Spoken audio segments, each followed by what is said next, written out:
तो आज के इस लेक्चर में सॉलिड स्टेट लेक्चर 8 में आज हम लोग कुछ न्यूमेरिकल्स डिस्कस करेंगे। और ये जो चैप्टर है हमारा सॉलिड स्टेट का, इसमें अक्सर जो क्वेश्चंस आते हैं वो न्यूमेरिकल बेस्ड क्वेश्चंस आते हैं। We have discussed many things in the theory like how the atoms are packed, कैसे यूनिट सेल का निर्माण होता है, कितने तरह के यूनिट सेल हैं, और फिर हम लोग डेंसिटी क्रिस्टल्स का कैसे निकालते हैं, उसकी क्या यूटिलिटी है, पैकिंग किस तरह का है, एज लेंथ और जो एटम्स के बीच का इंटर न्यूक्लियर डिस्टेंस है या इंटर आयनिक डिस्टेंस है उससे कैसे रिलेटेड हैं चीज़ें। तो इन सब से जुड़े हुए कुछ न्यूमेरिकल्स का आज हम लोग डिस्कशन करेंगे। तो सबसे पहला न्यूमेरिकल जो आप देख रहे हैं आपके बोर्ड पे लिखा हुआ है कि caesium chloride has BCC structure. ये स्ट्रक्चर लिखा हुआ हो सकता है या यूनिट सेल लिखा हुआ हो सकता है। स्ट्रक्चर भी रहे तो इसको यूनिट सेल ही समझना है। With edge length of 400 picometer, this PM stands for picometer. Find the inter nuclear distance. तो कैसे हम लोग इसको शुरू करते हैं, तो सबसे पहले बीसीसी का जो स्ट्रक्चर है सीजियम क्लोराइड का वो आप ड्रॉ कर लीजिए। ये आपका बीसीसी स्ट्रक्चर सीजियम क्लोराइड का हम लोग ड्रॉ कर लिए। इसमें 8 एटम कॉर्नर पर हैं और जो कॉर्नर पर एटम्स हैं वो भी हमारा सीजियम क्लोराइड का एटम है।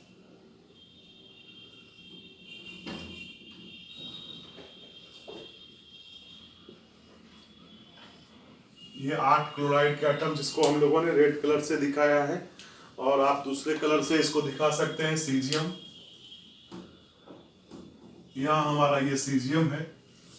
तो ये जो है ये बॉडी डायगोनल पर है, और इस 3 डायमेंशनल स्ट्रक्चर में आप देख सकते हैं इस स्ट्रक्चर में ये हमारा बॉडी डायगोनल है, और बीच में जो ये ऑरेंज कलर का बॉल है ये हमारा सीजियम है, और इसके किनारे पर जितने भी बॉल्स हैं वो सब हमारा क्लोराइड है। तो इसको आप इस तरह से देख सकते हैं।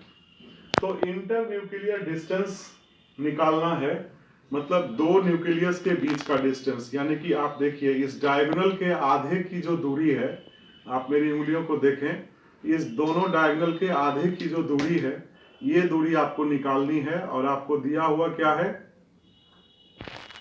आपको दिया हुआ है ये एज लेंथ और बाकी सारी चीजें। तो जैसा कि हम लोग जानते हैं कि ये इसका लेंथ यदि L है और ये डिस्टेंस जो है ये डायगोनल डिस्टेंस है, इसको हम लोग A मान लें, तो A is equals to √3L। A का मान कितना हुआ, √3L के बराबर, और A/2 is the inter nuclear distance.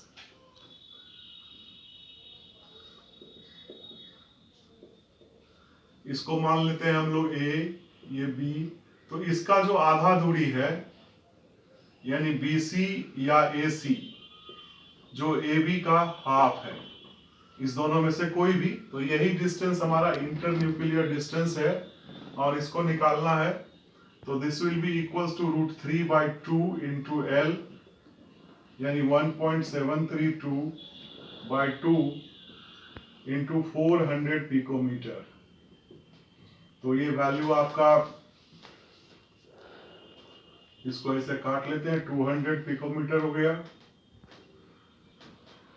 4,634, so 346.4 picometre. तो इतने आसानी से आप इसका सीजियम और क्लोराइड के बीच का इंटर न्यूक्लियर डिस्टेंस निकाल सकते हैं। और यह inter nuclear distance RCS plus RCl minus that is equals to 346.4 picometer. अब देखिए इसका यूज क्या है, कि अभी मान लीजिए कि इसमें से क्लोराइड आयन का डिस्टेंस कहीं से आपको मालूम हो जाए किसी दूसरे कैलकुलेशन से, जैसे सोडियम क्लोराइड के कैलकुलेशन से, तो RCS प्लस का मान 346 माइनस RCl माइनस लिख सकते हैं। और RCl माइनस का डेटा कभी कभी दिया रहता है कि ये वैल्यू लगभग 200 पिकोमीटर का होता है। तो यहाँ पर RCS प्लस का जो वैल्यू है ये 346 माइनस 200 यानी कि ये लगभग 146 पिकोमीटर का हुआ। तो इस तरह से ये जो सारे डेटा कैलकुलेशन है, यह जरूरत होता है, ये मैंने एक्स्ट्रा आपके लिए बना दिया ताकि आपको बॉन्डिंग के लिहाज से ये समझ में भी आए कि किस तरह से हम आयंस का रेडियाई निकालते हैं। तो ये रेडियाई लगभग 146 मीटर हुआ सीजियम का रेडियाई। तो चलिए फिर हम लोग दूसरा न्यूमेरिकल देखते हैं इस टॉपिक में। तो ये जो हमारा सेकेंड न्यूमेरिकल है, ये डेंसिटी कैलकुलेशन से रिलेटेड है और structure of metallic sodium is found to be BCC type. ये हमने यहाँ पे लिखा is found to be BCC type, body centered cubic type, with nearest neighboring distance of 366 picometer. Calculate the density of the sodium metal. जैसा आप सभी लोग जानते हैं कि सोडियम मेटल काफी हल्का होता है और इसकी डेंसिटी पानी से भी कम होती है। ये तो हम लोग पानी के ऊपर तैरता है सोडियम, तो ये डेंसिटी हम लोग सॉलिड स्टेट के द्वारा कैसे निकाल सकते हैं। तो इसकी बीसीसी स्ट्रक्चर है और बीसीसी स्ट्रक्चर है तो एक बार आप स्ट्रक्चर ड्रॉ करें। जब भी न्यूमेरिकल बनाने का हो तो आप स्ट्रक्चर जरूर ड्रॉ करें, इससे काफी चीजें क्लियर हो जाएंगी।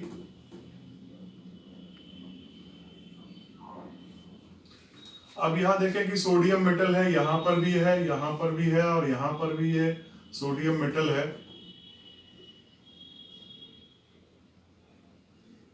ये सेंटर में भी सोडियम मेटल है तीनों, और ये हमारा बॉडी डायगोनल है।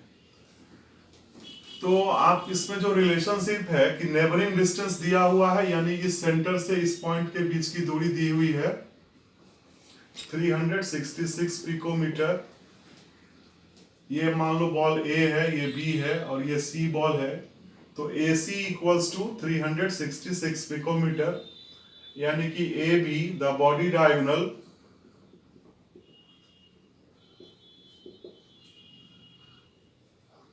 Equals to 2 into 366 picometer. और हमारा ये लेंथ और बॉडी डायगोनल के बीच का रिलेशन है कि A B equals to √3L। ये ए बी बॉडी डायगोनल है, तो L जो एज लेंथ है उससे ये जुड़ा हुआ है √3L, तो L का मान यहां पर हो गया 2 इंटू 366 बाय √3 पिकोमीटर, यानी कि यह value 2 into 366 divided by 1.732 picometer के बराबर हुआ।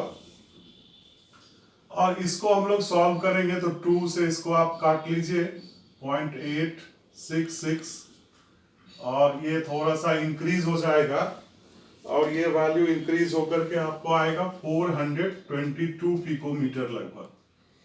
अब इस पिकोमीटर को हम लोगों को सेंटीमीटर में चेंज कर लेना चाहिए, क्योंकि डेंसिटी जो है अक्सर वो सेंटीमीटर में, ग्राम सीएम क्यूब में दिया रहता है, ग्राम पर सीएम क्यूब में, सॉरी।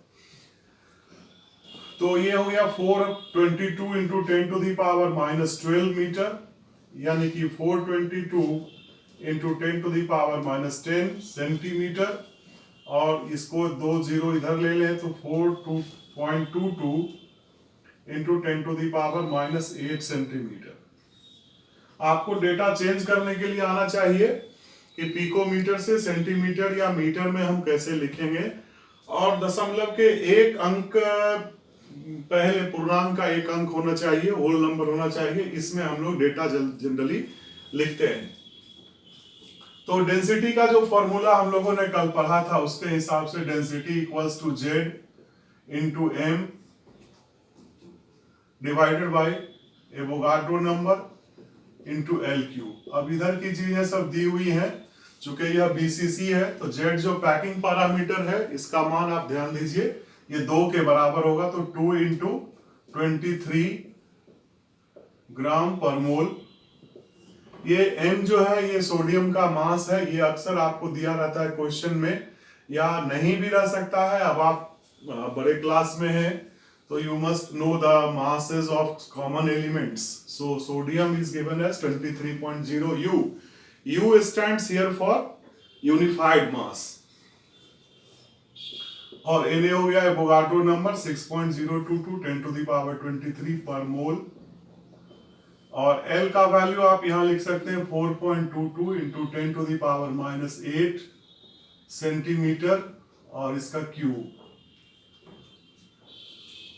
आप इसको क्लियरली देखिएगा, इसका क्यूब किया हुआ है, यानी इसको हम लोग सॉल्व करेंगे तो ये वैल्यू हो गया 2 into 23 gram per mole divided by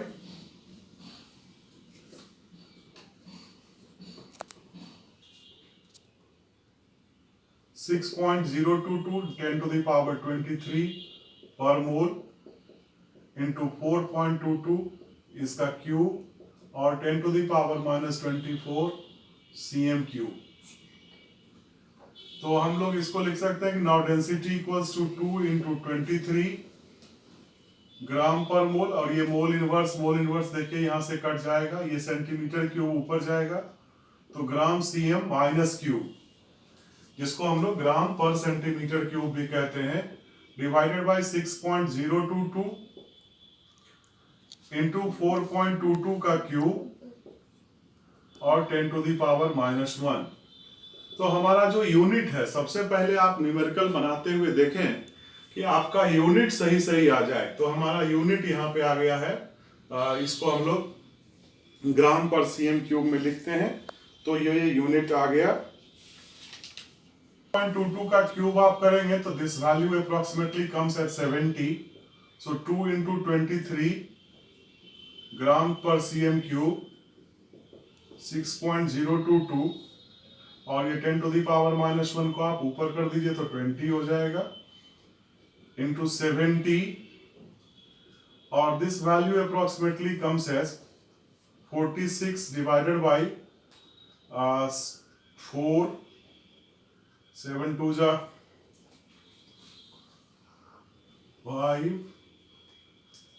43.54, और 46 में आप 43.54 से लगभग डिवाइड करेंगे तो ये एक से थोड़ा सा ज्यादा 1.04 ग्राम पर cm क्यूब के आसपास ये वैल्यू आता है।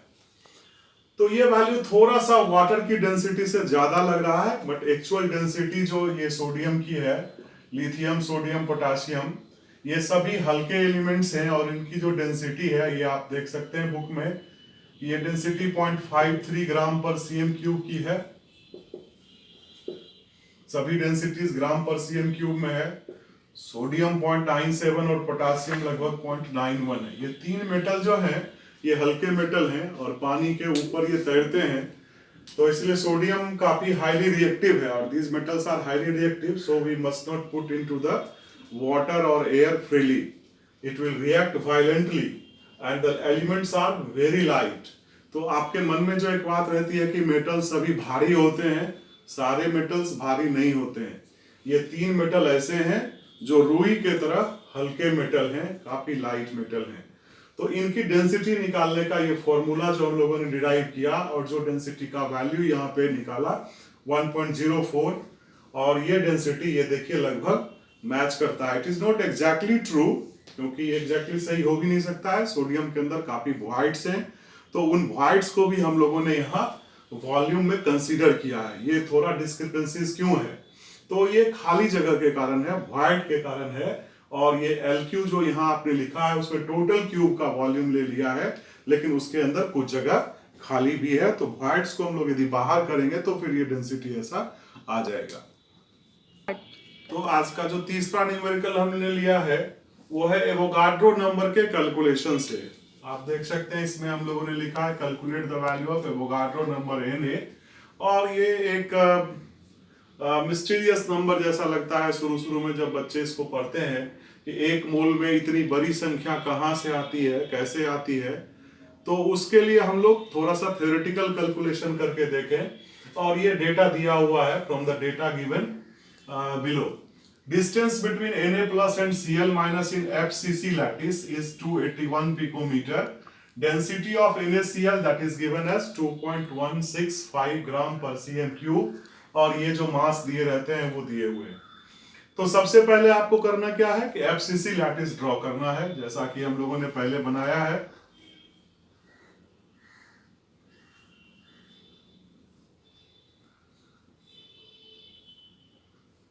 एफसीसी लैटिस में ये हमारा लैटिस पॉइंट्स है,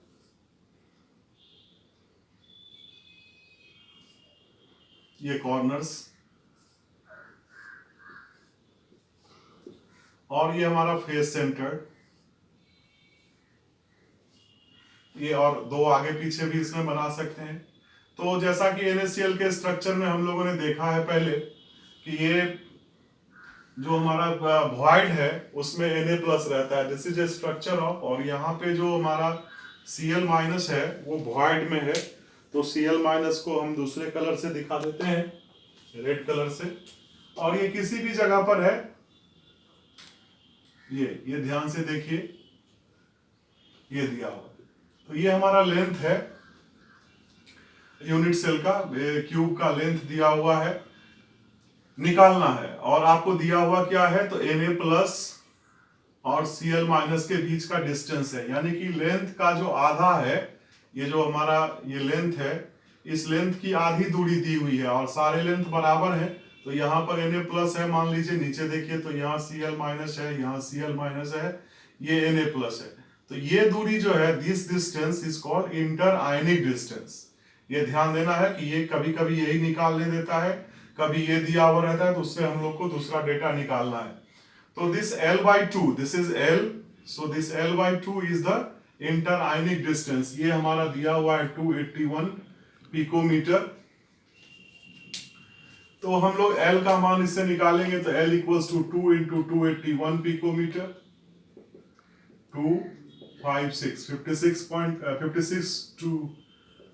562 पिकोमीटर, या इसे लिख सकते हैं 5.62 into 10 to the power minus 8 centimetre. ये हमने पहले भी आपको करके बताया कि आपको जब लेंथ दिया हुआ हो पिकोमीटर में तो उसको सेंटीमीटर में कन्वर्ट करिए, चूंकि जो डेंसिटी का यूनिट है वो ग्राम पर सीएम क्यूब में दिया जाता है अक्सर। तो डेंसिटी का जो फॉर्मूला है, अब हम लोग उसको इसमें बिठा दें। इस NaCl का जो मोलर मास है वो 23 प्लस 35.5 ग्राम पर मोल के बराबर होगा, यानी कि 58.5 ग्राम पर मोल। तो अब जो डेंसिटी का फॉर्मूला है वो Z into M divided by L cube into Avogadro number आपको निकालना है, इसमें एवोगाड्रो नंबर। तो डेंसिटी का मान है 2.165 ग्राम पर सीएम क्यूब। जेड का मान यहाँ पर 4 लेंगे, यही सब चीज ध्यान रखना है, ये एफसीसी का यूनिट सेल है, तो जेड का मान 4, और एम यहाँ पर हो गया 58.5 ग्राम per mole divided by L का मान 5.62 into 10 to the power minus 8 centimetre, इसका क्यूब कर लेंगे है, और एवोगाड्रो नंबर का मान आपको निकालना है।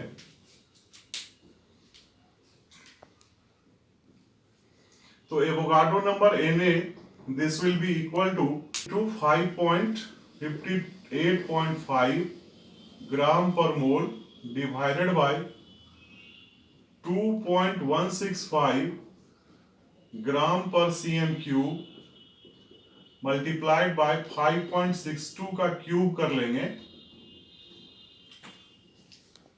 और 10 टू द पावर माइनस 8 का क्यूब माइनस 24 सीएम क्यूब। अब देखिए ये सीएम क्यूब और ये सीएम क्यूब, ये सीएम पर माइनस 3 का पावर और ये 3 का पावर, तो सबसे पहले यूनिट कैंसिल आउट कर लेंगे, ये ग्राम और ग्राम यहां से कट गया, तो आपका यहाँ पर मोल हो गया, और एवोगाड्रो नंबर का इसलिए यूनिट जो है वो पर मोल है। तो अब हम लोग इसको सॉल्व करेंगे, तो 4 इंटू 58.5 और ये 10 टू दी पावर माइनस 24 ऊपर जाएगा, तो 10 टू दी पावर 24 पर मोल, और नीचे हमारा 2.165 और 5.62 का हम लोग यदि क्यूब करेंगे अप्रोक्सीमेटली कम्स एज 177.5। 5.62 के क्यूब करने से ये 177.5 आएगा, और यहां पर यदि हम लोग इसको 10 टू दी पावर 23 ऊपर लिखें,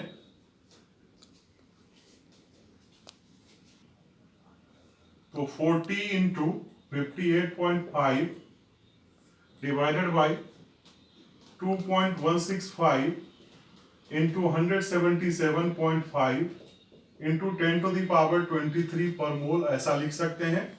एक इसका 24 का, एक 10 यहाँ पे डाल दिया है। अब इस फैक्टर को यदि हम लोग सॉल्व करें तो this value approximately comes to 0.689 into 10 to the power 23 per मोल, या आप इसको सिंपली कर सकते हैं 6.09 into 10 to the power 23 per मोल। अब यह वैल्यू जो है ये 6.022 गुना 10 पर पावर 23 के लगभग बराबर है। हम क्या कह रहे हैं? लगभग बराबर है, exactly not equal to, but ये लगभग बराबर है। तो इस तरह से इस नंबर का जो फैसिनेशन है, इसका थ्योरेटिकल कैलकुलेशन भी आपने यहाँ पर करके देखा है। तो जब आप थ्योरेटिकल कैलकुलेशन करेंगे तो आपको चीजें ज्यादा समझ में आएगी।